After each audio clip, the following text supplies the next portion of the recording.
नमस्कार दोस्तों, study for all exams में आपका स्वागत है।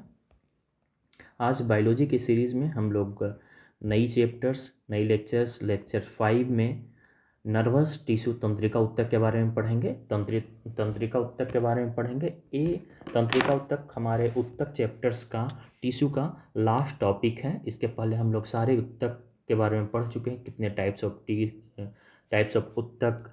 अगर आपने आगे की वीडियो नहीं देखी है, कितने टाइप के ऊतक होते हैं, कौन कौन से ऊतक होते हैं, तो आप प्लेलिस्ट से वीडियो देख सकते हैं। चलिए हम लोग नर्वस टिश्यू के बारे में देखते हैं कि नर्वस टिश्यू क्या है। तो नर्वस टिश्यू का आप ऐसे समझे, नर्वस जो टिश्यू है ना, ये कहाँ कहाँ पाए जाते हैं। एक तो ब्रेन में पाए जाते हैं, दूसरा स्पाइनल कॉर्ड में पाए जाते हैं, और तीसरा नर्व्स तंत्रिकाएँ, ठीक है, सबसे ज़्यादा ब्रेन में पाए जाते हैं। उसके बाद फिर मेरी रज्जु और फिर हमारे शरीर के हर एक बॉडी पार्ट्स में क्या है, तंत्रिका तंत्र लगा हुआ है, तंत्रिका ऊतक है। इसके सेल के बारे में देखते हैं कि इस कौन से सेल से बने हुए थे। नर्वस सेल से बने हुए रहते हैं, जिसे न्यूरॉन्स कहते हैं। तो तंत्रिका ऊतक का निर्माण किससे हुआ है, तो न्यूरॉन से हुआ है, ठीक है। अब आप देखें, एक डायग्राम है, यहाँ पे एक डायग्राम है, इसको पे देखें। एक्चुअली आपका न्यूरॉन्स का, नर्वस सेल्स का एक डायग्राम है। इसमें क्या होता है, इसके आगे वाले पार्ट को, ये जो आपको दिख रहा है, ये डेंड्रॉन कहलाता है, और ये पूंछ जैसा दिख रहा है, ये एक्सॉन कहलाता है, ठीक है। आप ही समझ लें।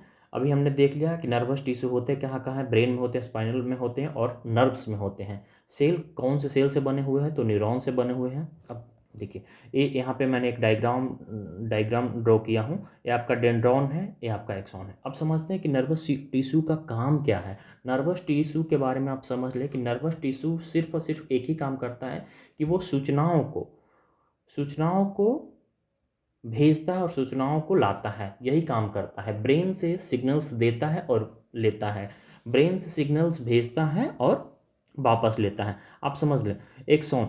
और ये ब्रेन से सिग्नल्स भेजता और ले आता कैसे है, तो ये जो सिग्नल्स है ना, वो बहुत ही वीक इलेक्ट्रिसिटी के रूप में जाता है। न्यूरॉन्स सेल्स में क्या होते हैं कि जो सिग्नल, सूचनाओं का जो प्रवाह होता है, बहुत ही वीक इलेक्ट्रिसिटी के रूप में जाता है। तो जो वीक इलेक्ट्रिसिटी के रूप में जाता है, वो किधर से जाता है, डेंड्रॉन से एक्सॉन की तरह जाते हैं।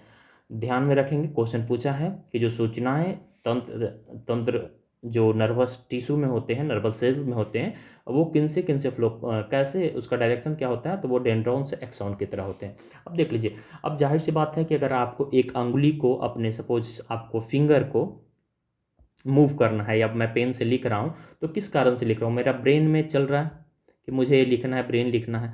तो मैं अगर ब्रेन लिख रहा हूँ तो अपने अंगुली को घुमा रहा हूँ, मतलब ब्रेन सिग्नल दे रहा है। किसको दे रहा है, ब्रेन सूचना दे रहा है हमारे अंगुली को। और ब्रेन सूचना किसके माध्यम से दे रहा है, तो वो न्यूरॉन सेल्स के माध्यम से दे रहा है। और न्यूरॉन सेल्स कैसे अपना सूचनाओं को प्रवाह कर रहा है, तो वो एक बहुत ही वीक करंट के रूप में प्रवाह कर रहा है। और वीक करंट के रूप में प्रवाह कर रहा है, तो वो करंट का फ्लो कैसे कैसे होता है, तो डेंड्रॉन से एक्सॉन की तरह होता है। यहाँ तक समझ गए न्यूरॉन्स के सेल के बारे में। अब आप देखेंगे कि जितना भी तंत्रिका कोशिका हैं, वो किससे जुड़ा हुआ है, तो आप देखें कि वो ब्रेन से जुड़ा हुआ है। सारे कोशिका, आपका शरीर का हर एक भाग किससे जुड़ा हुआ है, कैसे, मैं उंगली से लिखा, ब्रेन सिग्नल दिया, फिर मैंने लिखा, लेकिन एक सब कनेक्ट किससे है, ब्रेन से कनेक्टेड है। तो आप समझे, जैसे ही मैंने कहा कि यहाँ पे वीक इलेक्ट्रिसिटी का फ्लो होता है, तो जाहिर सी बात है कि ब्रेन में इतनी सारे जब न्यूरॉन्स मिले हुए हैं, तो यहाँ पे भी इलेक्ट्रिसिटी का फ्लो होगा। तो जो एक इलेक्ट्रिसिटी का जो फ्लो होगा ब्रेन में, तो उसे एक मशीन से हम लोग मेजर करते हैं। उस मशीन को ही क्या कहलाते हैं, ईईजी, ईईजी, इलेक्ट्रो इंसेफ्नोग्राम ध्यान में रखेंगे। दूसरी चीज़ क्या होता है कि क्या जो हमारे बॉडी है, जो करंट का जब फ्लो कर रहा है, एक तो ब्रेन फ्लो कर रहा है जो नर्वस सेल से हो रही, दूसरी हमारा हार्ट कर रहा था, जो हार्ट के बारे में हम लोग पढ़े थे, पेसमेकर, ये सब चीज़ें के बारे में पढ़े थे। तो हार्ट के जो इलेक्ट्रिसिटी को जो हम लोग मेजर करते हैं, वो किससे करते हैं, ईसीजी, इलेक्ट्रोकार्डियोग्राम। और इसमें किसमें, ब्रेन को जो मेजर करते हैं, ईईजी। ध्यान में रखेंगे, ऐसे क्वेश्चन पूछे गए हैं, काफ़ी बीपीएससी में पूछे गए हैं। अब देख लिया, हमने ये भी देख लिया कि डेंड्रॉन से एक्सॉन की तरह प्रवाह करते हैं। अब देख लिए, अब सवाल यह है कि क्या एक नर्वस सेल है, ये आपका नर्व सेल है और मेरा ये फिंगर है। तो यहाँ से एक नर्वस सेल जो होते हैं वो शरीर के सबसे लंबी कोशिका तो है ही, ये तो आपको पता ही है कि सबसे बड़ी कोशिका मेरे शरीर के अंदर कौन सी है, तो नर्वस सेल है। तो जब क्या यहाँ पे अगर फिंगर है तो क्या ब्रेन से और फिंगर के लिए एक ही सेल कनेक्टेड है, तो नहीं, ऐसा नहीं है। और क्योंकि नर्वस सेल कनेक्टेड है लेकिन एक नहीं है, बहुत सारे सेल्स हैं और बहुत सारे cell connect nerves neurons connect होकर के फिंगर से कनेक्ट है। और फिंगर में जैसे ही मैं टच करता हूँ तो यहाँ से अनुभूति कहाँ चली जाती है, वो ब्रेन को सिग्नल मिल जाती है। ठीक है, जैसे उसी तरीके से आप समझे। लेकिन अब इसके मैकेनिज्म को देखेंगे कि एक जो सूचना का प्रवाह है, इलेक्ट्रिसिटी का जो फ्लो करता है वो कैसे करता है। आप जैसे समझ लें हमारे घर में तार लगा हुआ एक मेन स्विच है, वहाँ से इलेक्ट्रिसिटी क्या होता है, हर एक रूम में बिजली बल्ब फैन वगैरह सब चीज़ होता है। उस तार के ऊपर एक सीट लगा हुआ रहता है, उस सीट लगा हुआ रहता है, इंसुलेटेड लगा हुआ रहता है, खुला वायर तो रहता नहीं है क्योंकि इलेक्ट्रिसिटी बाहर ना आए या फिर ऐसे कुछ प्रॉब्लम हो सकती है। उसी तरीके से डेंड्रॉन और एक्सॉन, एक्सॉन है जो डेंड्रॉन से एक्सॉन की तरफ सूचना प्रवाह जाता है, और इस जो वायर है ना, यहाँ पे एक सीट लगी ही रहती है। मतलब ये माइलिन की एक परत चढ़ी हुई रहती है, जो आपको दिख रही है माइलिन की परत। ये माइलिन की जो परत है वो इलेक्ट्रिसिटी को लीक नहीं होने देता है और ये डेंड्रॉन तक पहुंच जाता है। और जब एक्सॉन डेंड्रॉन से एक्सॉन की तरह आती है और यहाँ पे फिर से एक डेंड्रॉन जुड़ा हुआ रहता है, फिर से एक डेंड्रॉन जुड़ा हुआ रहता है जो फिर इसको देता है, और फिर वैसे वैसे करके हमारे पूरे बॉडी में हो जाता है। चलिए आगे देखते हैं पीडीएफ में क्या क्या लिखा है। मैंने यही लिखा हूँ कि जो ब्रेन, स्पाइनल कॉर्ड और नर्व्स, इन तीनों में क्या पाए जाते हैं, नर्व्स पाए जाते हैं, न्यूरॉन्स पाए जाते हैं। और इन तीनों को अगर हम मिला दें तो क्या पढ़ते हैं, नर्वस सिस्टम, जो हम लोग बाद में पढ़ेंगे। अब देख ली सेल कौन से सेल से बना है, तो ये नर्व सेल से बना है जिसे न्यूरॉन्स कहते हैं, तंत्रिका कोशिका कहते हैं। डेंड्रॉन के बारे में आपने देख लिया, एक्सॉन के बारे में देख लिया, क्या होता है, डेंड्रॉन से एक्सॉन की तरह इलेक्ट्रिसिटी का फ्लो होता है। अब देखिए यहाँ पे माइलिन शीट, जैसे मैंने अभी देखा कि माइलिन शीट का क्या है, एक प्रोटीन की परत है और इस प्रोटीन का ही नाम है माइलिन, और इसीलिए माइलिन शीट के नाम से रखा गया है। ये जो आपका डेंड्रॉन है, यहाँ पे जो न्यूक्लियस जैसा दिख रहा है, आपका पूरा बड़ी सेल है। और ठीक है, एक्सॉन इस तरीके से, एक्सॉन इस तरीके से, अगला डेंड्रॉन से। यहाँ पे फिर मैंने एक डायग्राम ड्रॉ किया हो, ये डेंड्रॉन है, एक्सॉन है, एक पूरा एक नर्व सेल्स है, फिर दूसरा नर्व सेल है, यहाँ पे एक डेंड्रॉन है और यहाँ पे एक्सॉन है जो कनेक्टेड है। अब देखते हैं कि कनेक्टेड है कैसे, क्या ये दोनों सटा हुआ रहता है, तो नहीं। दो नर्व सेल एक दूसरे से जुड़े हुए नहीं रहते हैं, वो दोनों के बीच अलग अलग रहते हैं, एक गैप रहता है। इस गैप को ही क्या कहते हैं, साइनोप्स कहते हैं। और साइनोप्स में क्या होता है, न्यूरोट्रांसमीटर होता है। ध्यान में रखेंगे, दो न्यूरॉन्स जो होते हैं उन दोनों के बीच के गैप को क्या कहते हैं, साइनोप्स कहते हैं। और साइनोप्स में क्या होते हैं, न्यूरोट्रांसमीटर होते हैं। जैसे कि मैं इस डायग्राम को यहाँ पे मैग्नीफाइंग कर दिया हूँ, बड़ा कर दिया हूँ। ये आपका एक्सॉन था और एक डेंड्रॉन था। एक्सॉन किससे जुड़ा हुआ था, डेंड्रॉन से, और इसके बीच में साइनोप्स रहेगी, और साइनेप्स को ही क्या कहते हैं, न्यूरोट्रांसमीटर। अब देखिए कि साइनेप्स में होता क्या है। एक्चुअली होता क्या है कि यहाँ पे एक फ्लूइड भरा हुआ रहता है, लिक्विड जैसा फ्लूइड रहता है, और इसे कैल्शियम आयन C++ आयन रहता है। ठीक है, इसको ध्यान में रखेंगे। अगर एक किसी का वीक हो गया, C++ आयन वीक हो गया, तो क्या होगा कि उसकी बीमारी हो जाएगी, उसकी संकेत की प्रवाह नहीं पहुंच पाएगी, तो ध्यान में रखेंगे। अब देखते हैं कि अब देखते हैं कि तंत्रिका का जैसे मैंने आगे बता ही दिया कि यह अत्यंत विद्युत धारा के रूप में मस्तिष्क तक पहुंचता है। यही चीज़ें मैंने लिख लिया हूँ। दो दो तंत्रिका को जोड़ को क्या कहते हैं, साइनेप्स कहते हैं, जैसे आपने देखा। और इनके बीच में क्या होता है, न्यूरोट्रांसमीटर पाया जाता है, कैल्शियम आयन के रूप में होता है। अब देखिए सामान्य अवस्था में जो हमारे न्यूरॉन जो काम करता है ना, एसीटिलीन के रूप में कहा जाता है। लेकिन अगर एडालीन,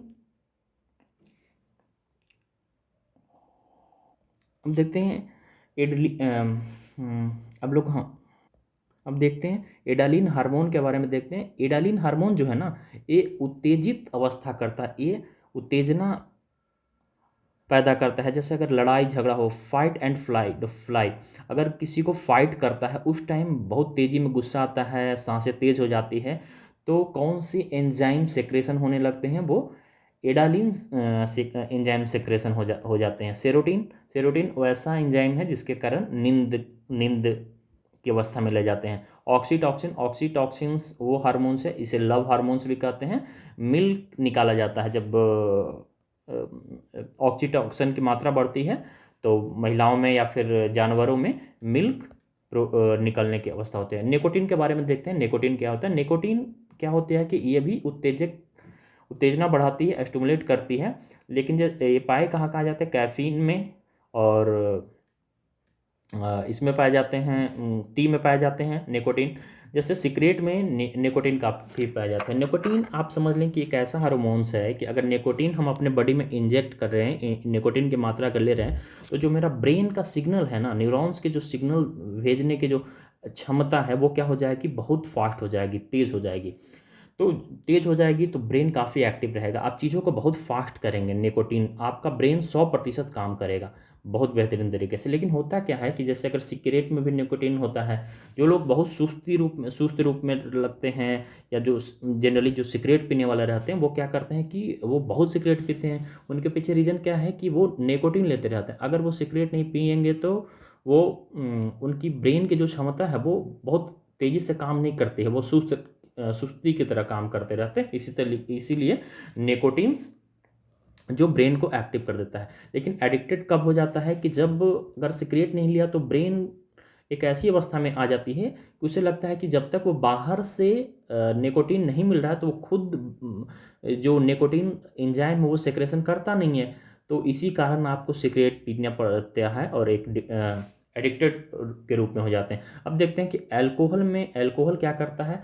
अल्कोहल क्या करता है, डिप्रेसेंट। इसमें अल्कोहल पीने से हमारी बॉडी के अंदर डिप्रेसेंट हार्मोन्स निकलती है। ये क्या करती है कि मंद करने वाला हार्मोन्स है। और निकोटीन क्या है कि फास्ट करने वाला, उत्तेजना बढ़ाने वाला है। डिप्रेसेंट्स ये क्या होता है कि मस्तिष्क की जो सूचनाएं होती है ना, वो देर से देता है। जैसे मस्तिष्क में जब तक हमें सूचनाएं, जैसे आँख, अगर सपोज मैं अगर गाड़ी चला रहा हूँ और ड्रिंक में हूँ, शराब पिए हूँ, तो आँख देखने के बाद स्लो हो गया, थोड़ा सा कुछ देर बाद हमारे ब्रेन को सिग्नल भेजा। ब्रेन देखा कि अगर गाड़ी चला रहा हूँ आगे कुछ आ गया, आँख देखा कि अगर ब्रेक लगाना है तो पहले आँख देखा, उसके बाद सिग्नल ब्रेन को भेजा। ब्रेन सिग्नल क्या करेगा, पैर को भेजेगा। तब तक एक हाफ सेकंड लेट हो जाती है, जो सामान्य स्थिति से काफ़ी लेट हो जाती है, जिसकी वजह से एक्सीडेंट होने के चांसेस रहती है। तो आप देखेंगे कि जो अल्कोहल पीते हैं उन पे बैन लगा हुआ है सिगरेट पीने के, गाड़ी चलाने के लिए। लेकिन जो सिगरेट पी रहे हैं, सिगरेट पी करके चला रहे हैं, उनकी कोई दिक्कत नहीं है, वो कर सकते हैं।